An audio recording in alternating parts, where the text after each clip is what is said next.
Hey everybody, and welcome back to my channel, Bookmarked by Aaliyah. Welcome if you're new here. Another cozy reading vlog is what I think this video is going to be today. We might do some bookish things, we might not. We might do some fallish things, we might not. I don't know. I'm just starting this now, so I don't know. It's still pretty early. Just want to come on and let you know I am still keeping up with my September TBR. I'm about 52% in Elevator Pitch by Evelyn Lee. This is really cute so far. I did not expect this book to be as funny as it was. And I don't know if it's just because when I switched to audio, the female narrator, it's the inflection in her voice, hilarious. I've explained this book a few times. I'm not going to go into too much detail, but it's a girl who just has a very mundane life, hasn't done a lot in her life, and she decides to make an effort list. And it's all these things on her list that she wants to do, freaky things, fun things, just earth-shattering things. And she finds a guy in the elevator. He lives in her building. He agrees basically to help her check these things off her list. It is spicy, it is funny, it is a good time so far. And today is actually our book club's day to start The Girls Who Grew Big. I started this actually last night just to kind of see what the flow was, so I didn't get far at all. I basically at the third chapter, I guess, just first trimester. So it's a gloomy, rainy day today, so I know I'm going to dive into this, whether it's physically or via audio. I don't know how I'm going to consume this book today, probably both. But I like the flow of the book so far. I haven't gotten anywhere at all to even talk about yet, but just letting you know I'm going to be reading this book. I think Elevator Pitch, like I said in a previous video, I'm going to put that down until I'm done with this. I solely want to focus on this book just because I feel like it's one of those books I have to focus on and really dive in to be in the lives of those girls. And I don't want to be distracted by another book. So I'm going to put that down until I'm done with this. Probably in a couple of days, I'm sure it'll take me to read this. But I'm so excited to start this book. I've been wanting to read this book since I started seeing about it. And then I read the synopsis. I'm like, this seems like a different read. It seems like a cozy read. It just seems like something I need to have my hands on. Got my hands on it. And I'm glad we're reading this for our book club. Last video, I told you I got another coloring book that was coming the next couple of days. So I did get one, Coffee and Plants. I cannot wait to get into this book, just all the different pictures. So somewhere in there, I'm going to be coloring somewhere in the season. I did start with the one that I did show you that I got. I started a few of them. I didn't finish. Only two, I think. I didn't even finish this one, but I started with this one. So cozy. And I think I did this one right here. Y'all, it's just such a good time. It is just such a cozy hobby. And coloring is not just for kids. Get you a coloring book. I may or may not have gotten one book. I read the synopsis on this on Goodreads. Somebody read this book. Somebody that I follow a lot. And I don't know who it was. I want to say Charnel, but I really don't know, y'all. Honestly, I don't like that Amazon started putting their books in these. So annoying.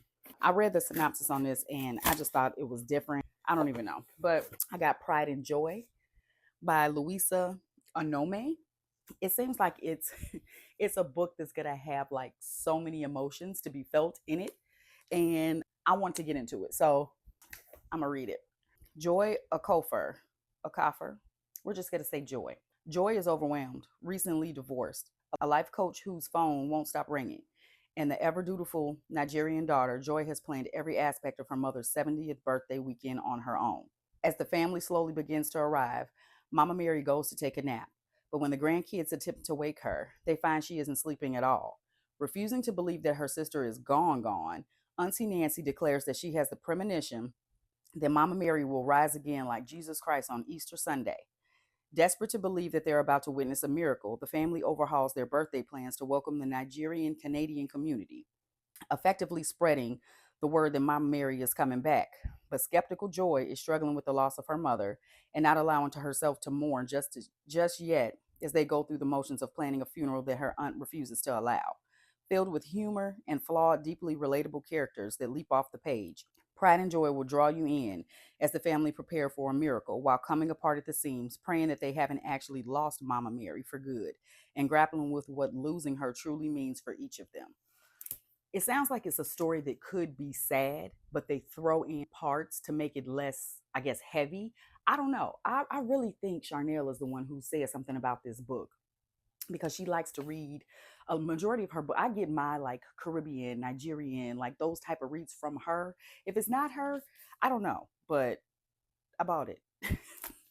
And it sounds like a good time. So I have no idea when I'll get to this book, but I did get this book.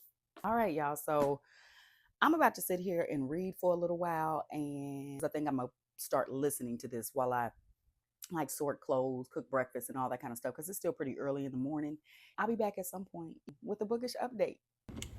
Until she lifted her feet and glided down the dune hill, out of sight. I didn't know she was going to be one of us when I saw her.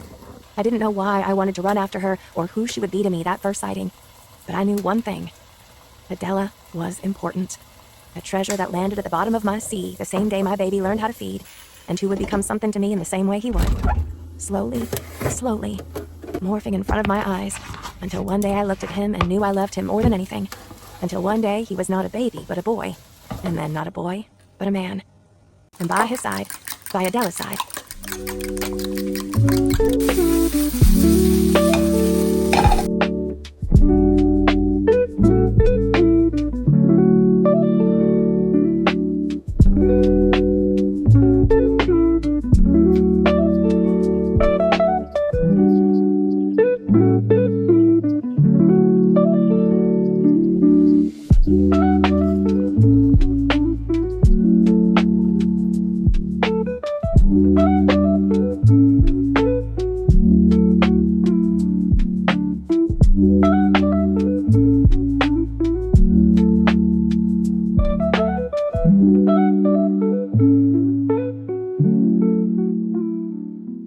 Y'all, I couldn't even come back to give y'all like a whole lot of real-time reviews because I couldn't put this down.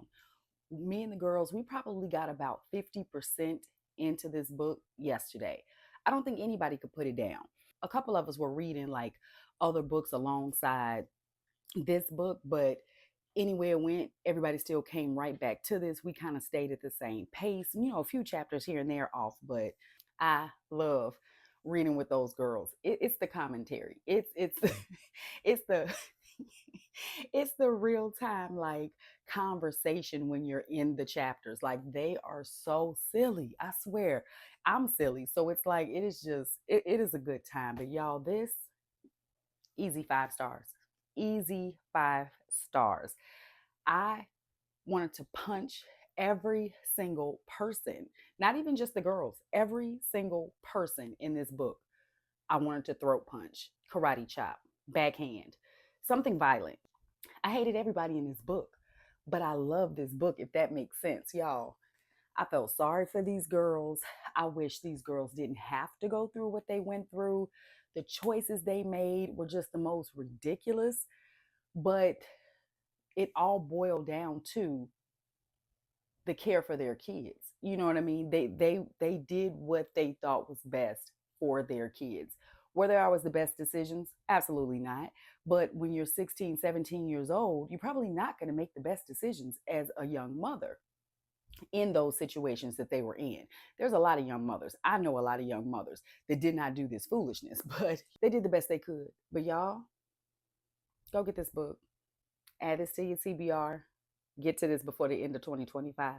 That's all I'm gonna say. I literally just finished this book. So I am in a little hangover. So I'm not reading anything. I'm catching up on my YouTube peeps today.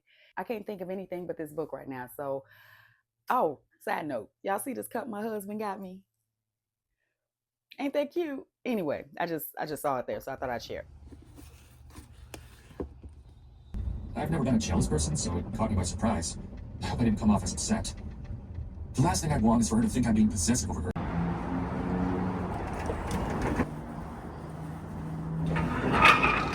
Julia, come sit. I point to the stools across the island and she climbs up, keeping her eyes on me. I grab you.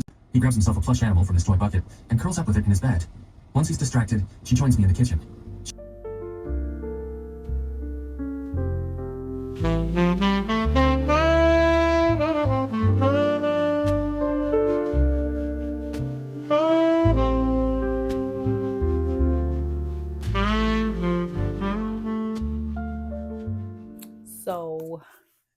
what day was that? Tuesday night, I finished Elevator Pitch. It was okay. Like, it was just an okay read. I'd still recommend it. It was really, really cute. I loved Grayson in this. He was like what you would call the ultimate book boyfriend, but I think I'm only going with like 3 stars, y'all. Maybe a little more. Just because inner monologue is really iffy for me. I'm okay with some inner monologue because sometimes you need the inner monologue so you can get inside the head of the characters. But it's cool when it's like, you know, an inner monologue, like, for example, like she's about to knock on his door, you know, after a falling out. And it's like, you know, I'm really nervous about being at his door. What if he doesn't want to talk to me? What if he slams the door in my face? I don't know what to do. And suddenly he opens the door. Like, that kind of inner monologue is cool. But the inner monologue in this was more like a recap of what I felt like we should have seen. So like, it may be, I sat Sayla down on the couch the other night and we discussed all the issues that, you know, happened the other night at the party, and we hashed it all out and now we're okay. I would have liked to have been part of that conversation. You know what I mean? So it was a lot of inner monologue that was almost like it's like almost like they were trying to condense the book. Like, instead of putting these inner monologues as scenes to make, I don't know how to explain it, but it seemed like had they not done the recap, it would have been a very, very long book. I get it. You have to shorten it up, but I just felt like I just didn't like that. So like, it wasn't great. It's not like, oh, you got to read this book, but it was cute. It really was cute. And I did like, you know, Sayla's character development. Like, I liked a lot of things about this book, but that, it just took me out of the story every time it happened, and it happened a lot. So since then, I've already started Great Big Beautiful Life by Emily Henry, as you can see from that little clip. I'm a little further than when that clip was. I'm at about maybe like 25-30%. 25-30% of this book. This says I'm on page 130 something, chapter 12. I think I'm a little bit further than this, a little bit, because I was listening to it earlier when I was out and about. So it's cute so far. Like, I really want to see what side of the fence that I sit on with this one, because there's so many mixed reviews about this. But for me, I feel like I'm gonna love the book, just because for Emily Henry, when I pick up an Emily Henry book, it's because I want the found family. I want the side plots. Like, I've never rooted for any of the relationships in any Emily Henry book that I've read. It's always just been about everybody else in the book and the story itself. Like, I don't look for romance when I pick up an Emily Henry book. I just look for a really good story. This is really giving off Seven Husbands of Evelyn Hugo vibes. I've heard it compared to that. Now, I see where they get that, but it's really not that. You know, it's just because you're interviewing this, you know, famous person, and it's really just the interview part. Like, the story and the plot and everything is not Seven Husbands of Evelyn Hugo. So if you love that book or didn't like that book, it's really not like that. But I don't know, I'm still kind of early in, so I might be speaking too soon. But I'm loving it so far. I'm really liking this book so far. It's Emily Henry, and she's always going to be an auto buy for me. So it's taking me where I need to go. I'm really invested in it, and I'm going to continue on because I love her. Last night, y'all, I didn't do anything last night. I didn't pick up this camera not once. I didn't feel like vlogging. I was looking homeless, and I'm not about to dress up for YouTube. You know, you get what you get around here, because my hair is looking crazy right now, but I did do some coloring, and I have some to go, but I started this one. I'm just loving this pastime. Y'all, I've been doing a lot of like crafty things. And then I, on Canva, I made a Kindle insert, and I just sent it to Walgreens. And then I'm going to change out my Kindle at some point. So I have that one. It's just random stuff on there that I love. I love butterflies. Obviously, I love books. So I have all that on there. Then I was on Pinterest and found I wanted some fall-ish themed Kindle inserts, but I didn't want them to be orange and brown per se. Like, I wanted them to be cuter colors. And remember I said that a charm that I have for my Kindle, it was like pink and summery. I wanted something I can still use that charm if I really wanted to use it, you know, even though it's not real summery, I can just take the butterfly off and still keep my initial on there. But I wanted something that was still girly but fall at the same time. And then I just got another one. I literally found these like wallpapers on Pinterest, and I screenshotted it and sent it to Walgreens. So I have like this one. Then I have these pink books with like butterflies. I just was looking for like girlier things, you know, and I'm running out of stickers.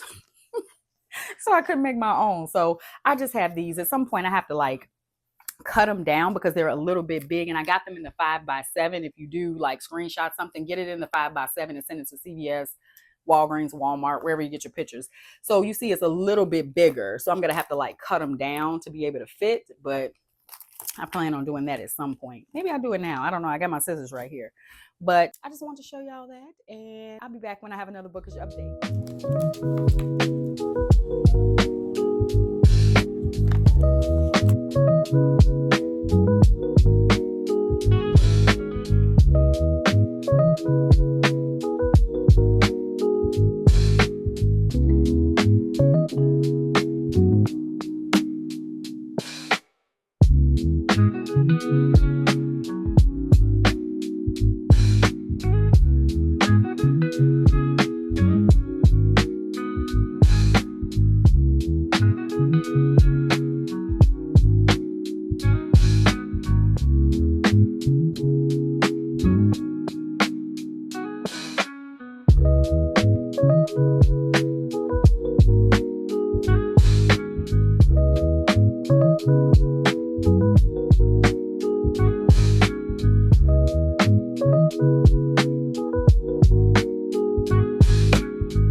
I know y'all didn't think we was gonna have a video without me being in the car. Y'all know I had to go somewhere in the course of these last few days, and you know I had to go get my coffee. I did pumpkin and butter pecan today. I'm not a pumpkin girl. I'm not one of those girls that as soon as it's pumpkin spice season, I gotta go grab it, but I was feeling pumpkin like today. I thought I had $20 of a gift card left to Barnes & Noble. Well, no, I know I have $20 left on a gift card to Barnes & Noble. But as I was making haste on the way out of the house, I couldn't find it. So I don't know where it is. It's probably deep down in some random bag of mine that I carried it the last time I went or something. I don't know, but we ain't going to Barnes. I thought we were going to stop in Barnes for a hot second just to use up my gift card so I could be done with Barnes until I get some more gift cards, but we ain't doing that, y'all. Since we're not doing that, I might as well just update you on Emily Henry. Y'all, I'm still stuck in Florida with the Girls Who Grew Big. I have not been able to like dive in a book since I read that book because I enjoyed it so much. So like Elevator Pitch, I said was cool, you know. Great Big Beautiful Life that I'm reading right now, it's really good. I get busy around this time of the month. It's just, I don't know, I think my mind's just all over the place, so I haven't been able to like dive into that book the way I want to. So I'm trying to take my time with it and not rush it because I want to love that book, and it's one of my highly anticipated books of this year. So I don't want to force read the book, you know what I mean, and then end up not giving it a fair oh my god, what am I saying? I don't want to, you know what I'm saying, I don't want to give it an unfair rating because I'm not in the mood to read, you know what I mean? So I'm taking my time with it. I'm listening to it as I can, I'm reading it as I can. I might drag this book out to the end of the month. I have no idea what I'm gonna do, but how can I help you? yes, I have an on the go for Aaliyah. You go for it. Thank you. That hesitation before they tell me to pull forward always makes me nervous because I am the queen of ordering Dunkin' at the wrong location because I go to like 3 different ones I go to depending on where I am, where I'm going, you know, like when I'm off and I'm just doing my errands or whatever, I go to this one or another one. I go to a different one when I'm on my way to work. So it's like I'm between three to 4 different Dunkin' locations, and they're opening one closer to me soon. So that's going to be open soon. So that's going to be another location. It just depends on which way is on my route. You know what I mean? But anyway, like I was saying about Emily Henry, I'm just going to take my time with it because I like the book. I'm really enjoying myself with that book. It's just I can't give it the time that it needs, and I'm not gonna force it. I can't say that I'm in a slump. That's the thing. It's not a slump. It's just I don't really feel like reading, y'all. I don't know. So that's okay. Thank you. You have a good one. I don't know how I ended up here or how I got this book in my hand. This book is thick. Chastity. Why would you tell me to read this book? I came here because I was like, I want something on this book. I'm sorry, look at all this foolishness they got in here. So I'm like shaking the camera all around. I came here because I wanted something kind of spooky, like, I don't know, not horror, but I wanted like a thriller, even though I have a ton of thrillers. But I've never read anything by Stephen King. I know a lot of you girls read Stephen King, and I've never read a Stephen King book. So y'all might have to give me some recs that y'all think I would like. Nothing too crazy or scary. But I don't know, this is calling my name. I picked this up because Chastity, when we did our buddy read with the Girls Who Grew Big, they said that if we like this book, we should try this out because it reminded them, that book reminded them of this. So I was like, sounds interesting. So I was like, okay, the Girls Who Grew Big with a little thriller to it, maybe, kind of, witchcraft. I don't know. It's not like too witchcrafty, is it? Because I don't do like weird spirits and stuff. That freaks me out. I don't like that. You put that in your soul when you read stuff like that sometimes. So I don't know. I'm gonna flip through this and I'm gonna see. I don't know. I'll keep y'all posted. Okay, I had no business in Target, but I got some cute stuff though. Just little randomness for my book room. I just thought this little mushroom was so cute. Isn't it cute? Little mushroom. I don't care nothing about no mushroom, but it was cute. That's how I know that was an impulse buy. I'm not even like, you know, some people just like their thing. Like, I love butterflies. People like mushrooms. I don't care about mushrooms, but I thought that was cute, so I got it. Then I got this little candle. Well, this is just the little thing that goes in it, but it's praline crunch latte. My husband hates stuff that smells like this, so I'm probably never gonna light this candle. It's just gonna like smell the room because you can smell it now. I'm not gonna light it because he hates, like, what is it, like cinnamony, like really sweet, like how praline would smell. Like he hates those, but I thought it was cute, so I got it for my book room. And y'all know that sound that says I'm not gonna do it, girl. I was just thinking about it. I'm not gonna do it. I did it. Grady Hendrix, Witchcraft for Wayward Girls. There's a power in a book. They call them wayward girls, loose girls, girls who grew up too fast. And they're sent to Wellwood House in St. Augustine, Florida, where unwed mothers are hidden by their families to have their babies in secret, to give them up for adoption, and most important of all, to forget any of it ever happened. 15-year-old Fern arrives at home in the sweltering summer of 1970, pregnant, frightened, and alone. Under the watchful eye of the stern Mrs. Wellwood, she meets a dozen other girls in the same predicament. There's Rose, a hippie who insists she's going to find a way to keep her baby and escape to a commune. And Zinnia, a budding musician who plans to marry her baby's father.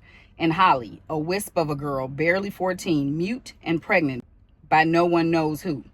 Everything the girls eat, every moment of their waking day, and everything they're allowed to talk about is strictly controlled by the adults who claim they know what's best for them. Then Fern meets a librarian who gives her an occult book about witchcraft, and power is in the hands of the girls for the first time in their lives.